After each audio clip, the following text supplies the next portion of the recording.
Imagine opening your eyes one morning and realizing that every hardship in your life, every illness, every struggle, every clouded thought stems from one horrifying truth, a truth that is not even your fault. The tremor in your hands, the tightness in your chest, the fog in your mind all trace back to choices made long before you were born. Your parents, consumed by the obsession to keep their bloodlines untouched, condemned you to live in pain. You learn your mother is also your cousin, your father doubles as your uncle, your grandmother stands as both grandmother and great-aunt.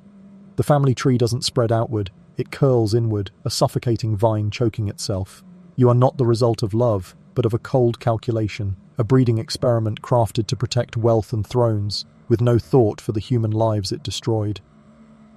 This is not some dark tale spun from fiction. It was the lived reality of countless women through history, women trapped in a fate written into their very bodies. Before we dive into their forgotten stories of torment and endurance, if you're drawn to uncovering the hidden truths of the past, consider liking this video and subscribing for more. And let me know in the comments where you're listening from. I find it incredible that we can explore these ancient tragedies together across time and oceans, bound by curiosity.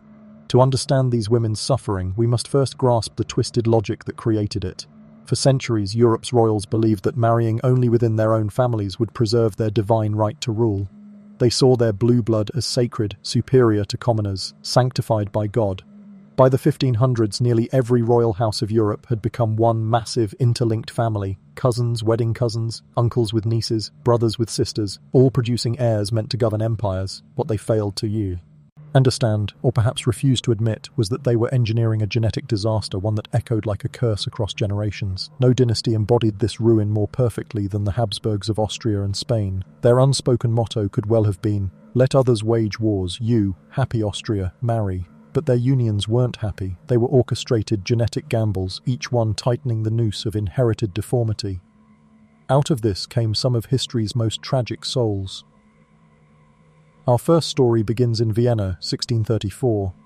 In the dim corridors of Hofburg Palace, a child is born already carrying the weight of centuries, Maria Anna of Austria. The curse is inscribed in her genes before her first breath, the legacy of cousins marrying cousins in an endless cycle. From her earliest years, Maria Anna knows she is different. While other children laugh and play, she struggles simply to walk. Her spine bends unnaturally, pulling her into a permanent stoop that makes breathing a labor. Her jaw juts forward so harshly that eating is a daily trial. Servants must slice her food into the tiniest pieces, yet still every meal feels like an exhausting battle of chewing and swallowing. But the physical torment is nothing compared to the cruel awareness of why she suffers. The walls of the palace are hung with portraits of her ancestors, and in every painted face she sees her own deformities mirrored, an uncle's same jawline, a grandmother's twisted spine. She understands with brutal clarity, she is not an accident. She is the inevitable result of a family that valued bloodlines more than life itself. The physicians of the court, with their rituals of bloodletting and whispered prayers, offer her no comfort. They never dare speak the truth aloud. To her face, they call it God's will, mysterious ailments. Behind closed doors, they mutter of the Habsburg curse. Maria Anna spends most of her life hidden away in darkened rooms, the curtains drawn. Books become her escape. Her mind, sharp and unbroken, is one of the few gifts her body allows her. In stories, she discovers worlds where lineage does not dictate love, where marriages are born from choice, not bloodlines, where children do not carry the burden of centuries of selfish unions. But reality always intrudes. Doctors arrive to measure her body like she is a specimen, not a person. Recording the curve of her spine, the jut of her jaw, the weakness of her limbs, she becomes not Maria Anna, but a living example of hereditary ruin. The isolation is worse than the pain. Suitors, cousins of course, all turn away once they see her. Even in a world where marrying within the family is ordinary, her deformities are too severe to ignore. She remains unmarried, not from her will, but from circumstance. At just 32, her body finally gives way under the accumulated wreckage of her genes. The official documents list various illnesses, but the true cause is never written. She died because her family chose dynasty over compassion, purity over humanity.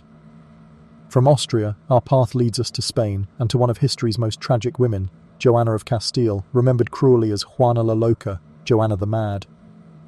Born in 1479 to the famed Catholic monarchs, Isabella and Ferdinand, the same rulers who expelled Jews and Muslims from Spain and sent Columbus across the sea, Joanna's birth seemed destined for greatness. Instead, she became a symbol of the terrible price of royal inbreeding. Her madness did not show in childhood. Joanna was bright, quick-witted, fluent in several tongues, well-educated for her age, but the seeds of destruction were already sown in her blood. Her parents, too, were cousins, part of that same web of entangled royalty.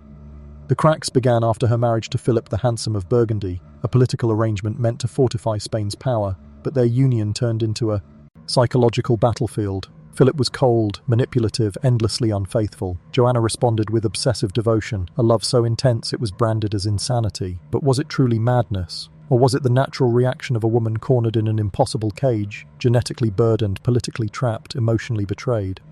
In 1649, a wedding took place in Madrid that should never have been. The bride, Mariana of Austria, was just 14 years old, her face still soft with the innocence of childhood. The groom, King Philip IV of Spain, was her uncle, her own mother's brother. The courtiers called it a match of duty, a sacred union meant to preserve Spain's empire. In truth, it was a desperate gamble to keep the Habsburg dynasty alive. From the moment Mariana stepped into the palace, her fate was sealed. She was no blushing bride, no young woman stepping into romance. She was an offering placed on the altar of bloodlines. Her marriage bed was less a chamber of love than a laboratory, a place where cousins and uncles and nieces had been paired for centuries in a cruel experiment of genetic repetition. Mariana carried within her veins the same poison that had crippled Maria Anna and haunted Joanna, the tangled inheritance of too much sameness, of blood that had circled endlessly in on itself. Her portrait, painted by Diego Velázquez, still hangs today in Madrid's Prado Museum. Look closely. Her eyes seem tired, though she is only a girl. Her face is pale, her lips pressed tight, as if she already knows she is a pawn in a game she did not choose. The years ahead would prove her fears true. Mariana gave birth to children, but most did not survive. They came into the world frail, malformed, their tiny bodies unable to bear the crushing weight of their ancestors' decisions. She mourned again and again, each cradle that fell silent a reminder that her womb was being used. Not for family, not for love, but for dynastic survival. The palace halls echoed with the whispers of courtiers. The blood is too weak, they said. The line is broken. Her most famous child, the last hope of Spain's Habsburg dynasty, was Charles II, known in history as El Hechizado, the Bewitched. From the moment of his birth, Charles embodied the curse. His jaw jutted forward in the infamous Habsburg jaw, so severe he could barely chew. He did not walk until the age of 4, did not speak until he was 8. Priests circled his cradle, convinced he was cursed by demons. But the true demon was not supernatural. It was in his blood, passed down through centuries of incestuous unions. Mariana, still only in her 20s, found herself both queen and nurse, ruler and prisoner. She watched her son grow, frail and stunted, his every illness blamed on witchcraft, while she knew the truth, even if she never spoke it aloud. She had given birth not to a king, but to a symbol of decay. As Charles grew, the empire shrank. Spain's golden age collapsed under the weight of wars, debt and weakness. And always behind the throne, Mariana's presence lingered, a woman bound to her uncle-husband, chained to her sickly son, carrying the full burden of her family's obsession with purity. In her letters, still preserved in dusty archives, Mariana writes of exhaustion, of illness, of loneliness. She was constantly pregnant, constantly mourning, constantly afraid. To the world, she was queen of the most powerful empire of the 17th century. In truth, she was a broken woman caught in a cycle of genetic ruin, her body exploited for heirs who could not survive.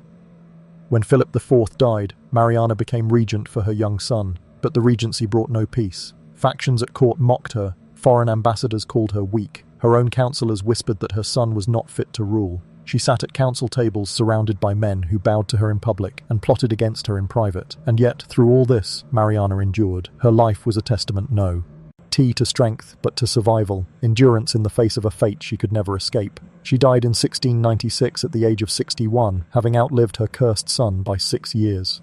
By then, the Habsburg dynasty in Spain was finished, extinguished by the very obsession that had once built its empire. Her portrait remains, staring out from the canvas, a silent witness to the cruelty of her time. By the time Maria Theresa of Spain was born in 1638, the Habsburg legacy of inbreeding had already carved deep scars into European history. She entered the world as the daughter of King Philip IV of Spain and Elizabeth of France, two royal houses interwoven in the web of dynastic politics. On the surface, her birth was cause for celebration, a princess, heir to Spain's fading grandeur, a girl whose very existence symbolized the continuity of an empire. Yet beneath the silk and gold of the palace nursery, a far darker reality awaited. Maria Theresa was born carrying the genetic echo of centuries of cousinly unions and uncle-niece marriages, a hereditary gift that would shape every moment of her life. Her body, though outwardly normal at first glance, bore the invisible weight of her ancestors' obsession with bloodline purity. Unlike her uncle Charles II, Maria Theresa's deformities were subtle, more insidious, manifesting not in grotesque physical traits but in fragile health, a body that tired quickly, and a disposition prone to anxiety and melancholy. Every illness that touched the Habsburg court reminded those around her that even seemingly normal offspring were not immune. The palace walls, heavy with portraits of forebears, seemed to whisper warnings. History had marked these bloodlines, and no child could escape the mark entirely. Her childhood was a life of strict regimens, constant supervision, and formal education designed to prepare her for marriage alliances that would further the Habsburg mission of dynastic consolidation.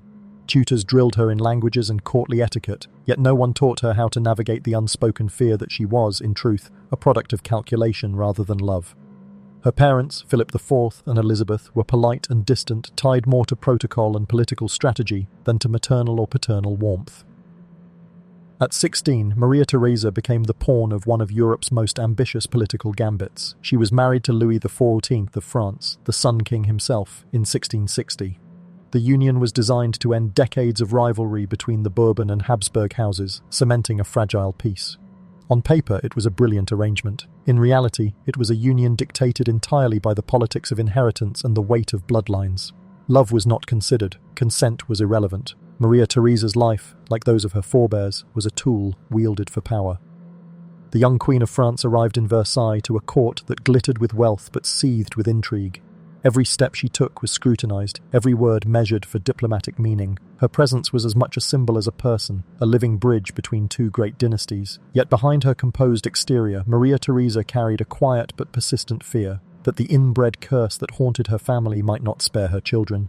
Her fears were not unfounded. She bore 6 children with Louis XIV, but only one, Louis, le Grand Dauphin, survived to adulthood. The others were fragile, sickly, or died in infancy. The palace physicians, highly trained yet powerless, performed ritualistic treatments, bloodletting, potions and prayers, but nothing could alter the genetic currents running through her children. With every loss, Maria Theresa felt the cruel reality of her inherited destiny. She could give life, but not all life could endure.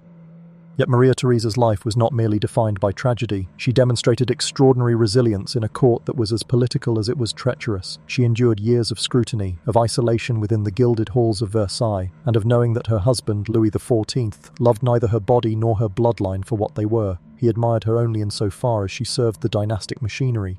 She learned to navigate the subtleties of influence, to wield what power she could while still constrained by the invisible chains of her ancestry.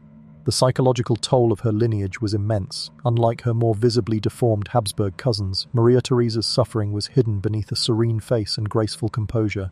Yet her thoughts were often haunted by the fate of her family, her uncle Charles II, the malformed and weak king, her mother and father, each trapped by political expediency, the dead and sickly children who carried the mark of dynastic obsession. She internalized the weight of centuries, knowing that each generation had compounded the mistakes of the last. Her life, though outwardly that of a queen, was in reality a continuation of the pattern that had destroyed so many women before her. She remained ever conscious that her body was a vessel for dynastic survival, that her womb was a political instrument. Her own daughter, Infanta Marie-Louise, would continue the Habsburg legacy of carefully arranged marriages, though she, too, would face a world dictated by bloodlines, alliances, and inheritance rather than affection. Maria Theresa lived quietly, dutifully, until her death in 1683 at the age of 44. The public remembered her as the Queen of France, a royal figure adorned with jewels and ceremonial pomp, yet the private truth, invisible to court chroniclers and the masses, was far darker. Her life was a chain, forged from centuries of obsession with purity, wealth, and empire. She was a living testament to the human cost of keeping bloodlines untouched, a woman whose personal suffering was sacrificed for the ambitions of her house.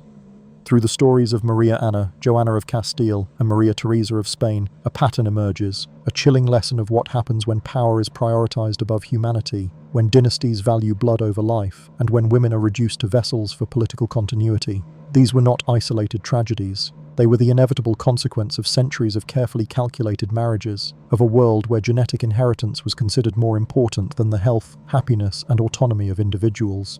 And yet, even in the shadow of this cruelty, these women endured. They read, learned, loved, and survived, each one carving a sliver of personal agency from a world that sought to control them entirely. Their stories, though often hidden beneath the opulence of palace life, resonate across centuries as stark reminders of the costs of obsession with lineage, a warning written in bones, portraits, and lost childhoods. As we trace the Habsburg and Spanish dynasties through these women's lives, it becomes clear that their suffering was not the result of chance or fate.